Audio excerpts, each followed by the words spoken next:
Sekarang kita lanjutkan menulisnya ya. Setelah huruf E berarti huruf F. Di sini kalian masih ingat kan? Ada 4 garis. Ada 1, 2, 3, dan 4. Untuk membuat huruf F besar, kalian mulai dari garis yang pertama ini sampai sini saja.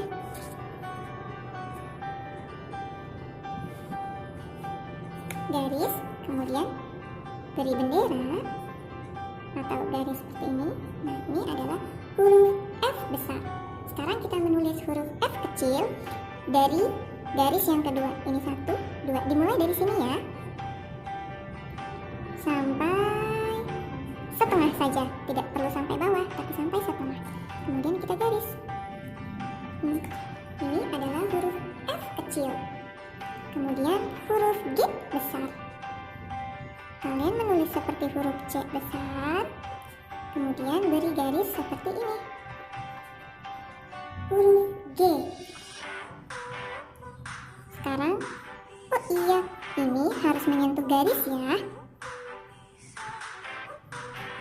Nah, sekarang huruf G kecil dari baris ini, kalian membuat seperti huruf C. Ini dimulai dari yang kedua. Ini 1, 2.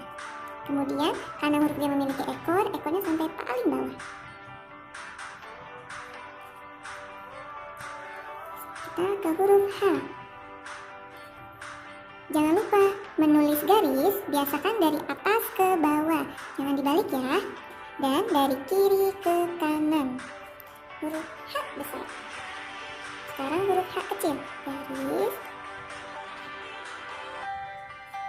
H kecil. Kemudian huruf I besar. Diberi sedikit garis ya di bagian atas dan bawahnya. Nah, huruf I kecil dan diberi titik. Sekarang huruf C besar. Dari garis paling atas sampai ke tengah saja. Tidak ada tanda titik. Huruf J kecil dari garis paling atas 1, 2. Kita mulai dari kedua dan sampai paling bawah. Jangan lupa diberi titik. Huruf yang tadi kita sebut huruf besar itu adalah huruf kapital.